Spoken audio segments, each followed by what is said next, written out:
Hi, இன்றைக்கி நம்ம just சுடு தண்ணி ஆட் பண்ணி பருப்பு ரசம் எப்படி பண்ணுறது தாங்க பார்க்க போகிறோம்.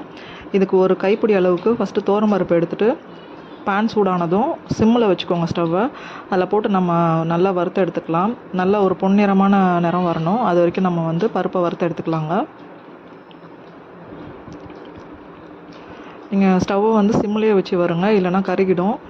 இந்த மாதிரி பொன்னிறமாக வர வரைக்கும் நம்ம வறுத்து எடுத்துக்கணும். இப்போ பாருங்கள், நல்லா கலர் சேஞ்ச் ஆகிடுச்சு. அதை நம்ம ஒரு தட்டில் வச்சு ஆற விட்டுறலாம்.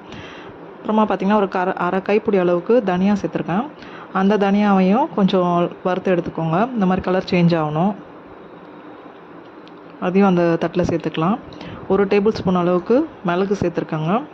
ஒரு 3/4 டேபிள் ஸ்பூன் அளவுக்கு சீரகம் சேர்த்துக்கலாம். அது ரெண்டுத்தையுமே லேசாக நம்மளுக்கு சீரகம் பொரியிற அளவுக்கு வறுத்து எடுத்துக்கலாம்.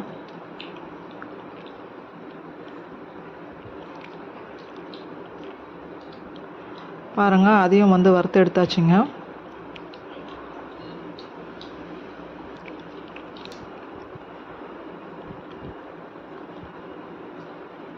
இதையும் நம்ம வறுத்து எடுத்துகிட்டு தட்டில் நம்ம சேர்த்து ஆற விட்டுடலாம்.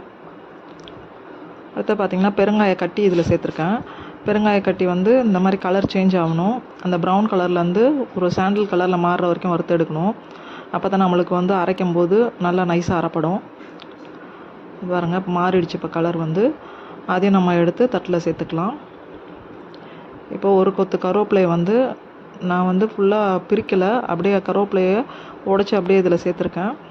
அதையும் நல்லா நம்ம ஈரப்பதம் போகிற அளவுக்கு வறுத்து எடுத்துக்கலாம். பாருங்கள், அதுவும் ஈரப்பதம் போகிற அளவுக்கு வறுத்து எடுத்தாச்சு. அதையும் நம்ம தட்டில் நம்ம சேர்த்து ஆற விட்டுறலாங்க.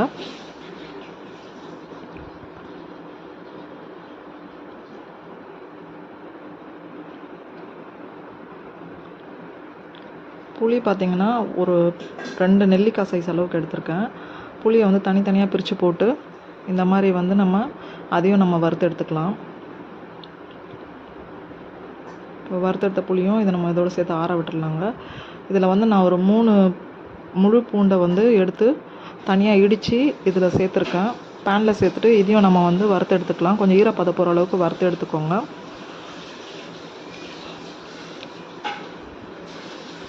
இப்போ நம்ம ஈரப்பதம் போகிற அளவுக்கு வறுத்து எடுத்தாச்சுங்க. இதில் நான் ஒரு 1.5 டேபிள் ஸ்பூன் மஞ்சத்தூள் சேர்த்துக்கிறேன்.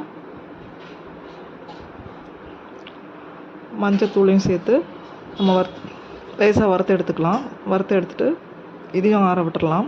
இப்போ ஃபஸ்ட்டு நான் மிக்ஸி ஜாரில் துவரம் பருப்பை ஃபஸ்ட்டு நான் அரைச்சி எடுத்துக்கிறேன். துவரம் பருப்பையும் பெருங்காயமும் நல்லா அரைப்பட்ட உடனே அதுக்கடுத்து தனியாவை அரைச்சி எடுத்துக்கிறேன். தனியாக அரைப்பட்டதுக்கப்புறமா மற்ற இன்க்ரீடியன்ஸ்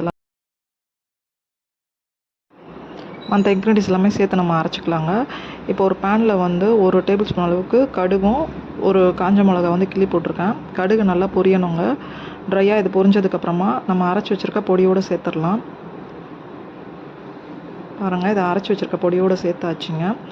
இப்போ இந்த பொடியிலேருந்து ஒரு நல்லா ஆற விட்டு நீங்கள் இந்த பொடியை ஸ்டோர் பண்ணி வச்சுக்கலாம். ஸ்டோர் பண்ணி வச்சிங்கன்னா நீங்கள் ஃப்ரிட்ஜ்லேயே வச்சிங்கன்னா 1 மந்த் கிட்ட நம்ம 1 மந்த் இல்லை 2 மந்த்ஸ் கிட்ட கூட நம்ம வச்சுக்கலாம். வெளியே வச்சிங்கன்னா 2-3 வீக்ஸ் நீங்கள் யூஸ் பண்ணிக்கலாம். இப்போ இந்த பொடியிலேருந்து ஒரு 2 டேபிள் ஸ்பூன் இதில் எடுத்து பேனில் சேர்த்துக்கிறேன். தண்ணி நான் நல்லா கொதிக்க விட்டுருக்கேங்க. கொதிக்க வச்ச தண்ணியை இந்த நம்ம அரைச்ச பொடியோடு சேர்த்துக்கலாம். அதில் நான் 3 டேபிள் ஸ்பூன் போட்டிருக்கேன். இதில் ஒரு 4 பேர் ரசம் சாப்பிட்ற அளவுக்கு சேர்த்துருக்காங்க.